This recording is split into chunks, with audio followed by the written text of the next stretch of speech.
big board as at 12:30 here in New York. Now, if you compare that big board, the big board of today, with the big board of 10 years ago, today, of course, was the day 2 or 3 days after Lehman had gone bust. The US government had failed to rescue it. There was no money to repair the damage. That was 10 years ago.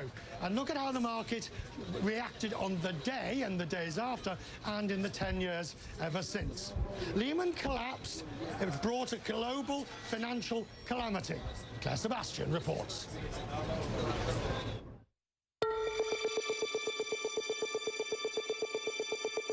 What I remember is continual vigilance, trips up and down the hall with Chairman Bernanke. I think a lot of us on Wall Street were in stunned disbelief. We were all in shock, so honestly, we were not thinking. For those who lived through it, the failure of an American investment bank has shaped a decade. Until that evening, none of us really believed that bankruptcy was an option. The night before the news broke, Mohamed Grommet, then head of emerging markets at Lehman, went back to pick up his things. That sign was always on my desk, and I loved it, so I just took it with me. 10 years on, that building is owned by Barclays, and Grommet is running his own investment firm.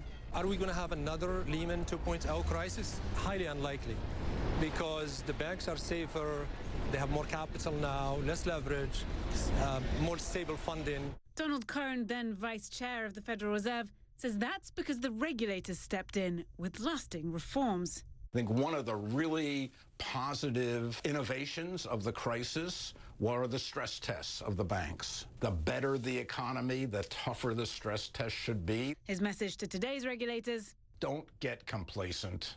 Longtime Wall Street strategist Sam Stovall says investors should have taken heed of that 10 years ago.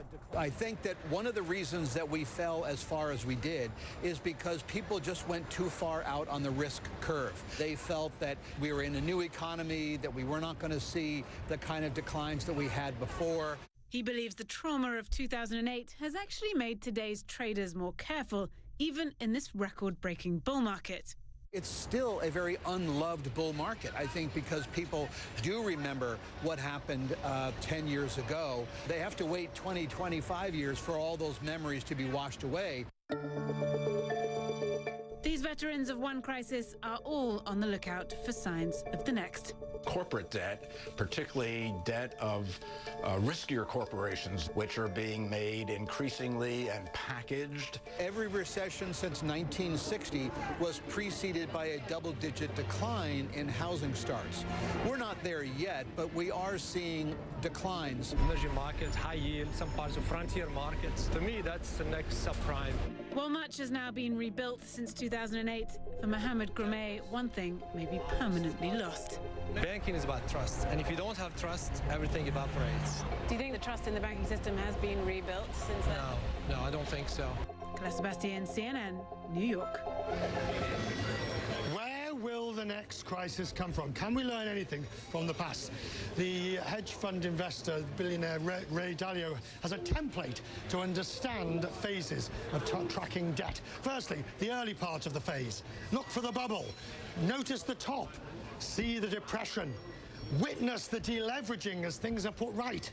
Look for the normalization when eventually the damage is repaired. He believes we're only a few years away from a repeat. It will happen again. It will. They're all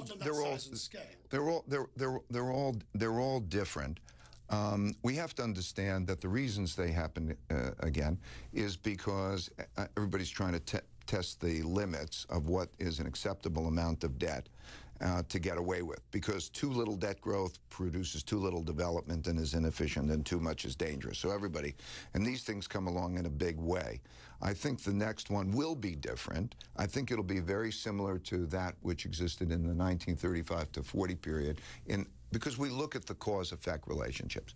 What I'm saying is, when I do the pro forma financial numbers, I don't see the numbers that we saw in 2008, when we look 2007 to 2008, meaning that there will be debt service crises. I see certain spots of those. Certain countries that borrowed in dollars are being squeezed and so on.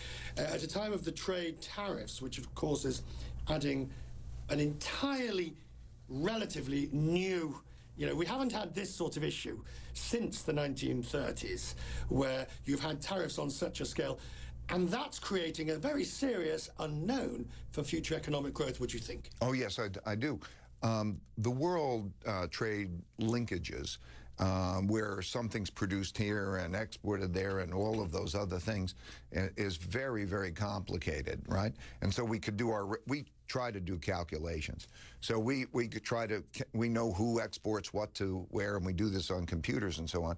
But still, when you think of the knock-on effects, it's very difficult. Are you concerned at the level of debt that's now being generated within the United States, and particularly by the US government, where Treasury receipts are very sharply down while government spending is up? Yes, if you look at the various segments of the economy, the corporate sector, the household sector, and so on, the sector that stands out is the U.S. federal debt. And we're going to have to sell a lot of bonds, probably more bonds to the rest of the world than we can absorb in those bonds. And so that becomes an issue. We are in the wonderful position of having the world's leading reserve currency. So we don't have to borrow in our currency. And as a result, we don't have to borrow in foreign currency. And as a result of being in that privileged position, sometimes we abuse that privilege. And that abuse of that privilege in terms of the debt can, I think in one day will, put us in a situation where they have too much debt, too much dollar-denominated debt.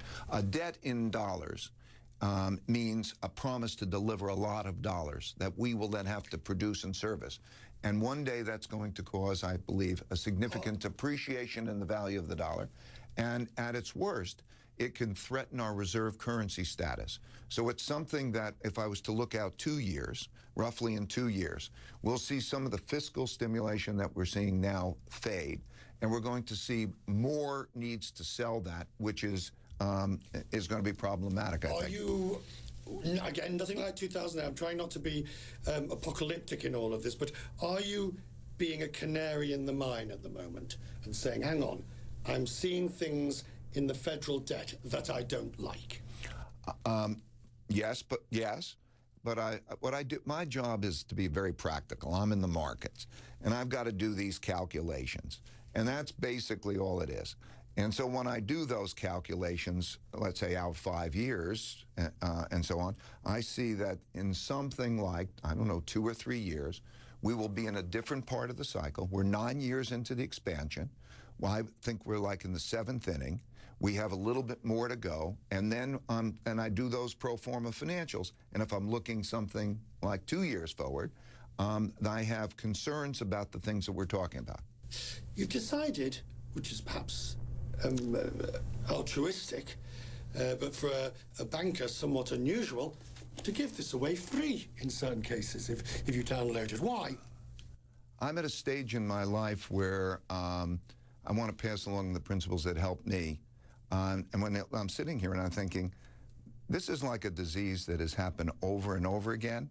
And I don't think... So why do we keep catching it? Why don't we realize at stage 1 and stage 2 what is going on and take measures at that moment to prevent it? I think a lot of people have not had the benefit of being in my position of having to deal through those debt crises and having to get down to the nitty-gritty of knowing how they're like and studying as a disease and how to deal with that disease. I've been lucky. I mean, that's my game. And so I think there needed to be that book, that template. And in the first 60 pages, you can read how I believe the template works. I did it because I think if there's a book to go to, and Ben Bernanke loves it, Tim Geithner loves it, Larry Summers loves it. They all think it's a unique perspective because it brings the very practical aspects of an investment manager who is doing those calculations to So for those reasons, I felt compelled to pass it along to others. Where in the world, at the moment, do you see the early part of the cycle and leading up to the bubble? In all of the world, in the developed world, we are in the late stages of a longer-term debt cycle, and we're in the 7th inning of the classic business cycle. In all of those cases, we are burdened with way too much debt, and particularly if you also include healthcare obligations and pension obligations. Our obligations are much greater than our capacity to pay that. And we are now at close to zero interest rates. So we're in the late stages of the long-term debt cycle. And in the business cycle, which is driven by monetary policy, we're in about the 7th inning of that cycle. And that's true around the world, but particularly it's true in the United States, it's true in Europe, and it's true in Japan. In Europe and Japan, interest rates are at zero, cannot be, and they are carrying that debt that has been taken onto the balance sheet by the ECB, and that is at its limits. And so we're in that later stage. I don't know if that's clear. It is, it's perfectly clear, but it does, of course, what it doesn't tell me, which is what everybody wants to know, is when the whole thing goes belly up, when it's time to get out, which of course is exactly what you learned to do in the market and, you know, as a trader. And it doesn't tell us when Armageddon arrives, just that it will arrive at some stage. It's all a matter of the value of money and the quantity of money relative to the promises to deliver that money, right? And it's all a matter in that balancing in the ways that I described in the book. I would be concerned a couple of years from now. I'm not immediately concerned because we were in the 7th inning would be my guess. There's a saying in the markets, though, that he who lives by the crystal ball is destined to eat ground glass. So take everything I say with a grain of salt. Good to see you, sir. Good to see you again. Ray Dalio, take it with a grain of salt, but notice it carefully. The man's been proved right more often than not. And the markets, as we leave you at the moment, well, they're all down, although the Dow is seemingly trying to stage something of a recovery as I look at the numbers, but it's not doing very well.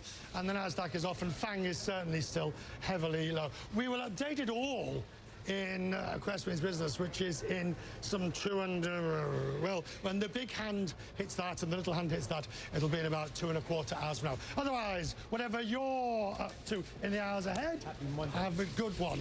I hope it's profitable.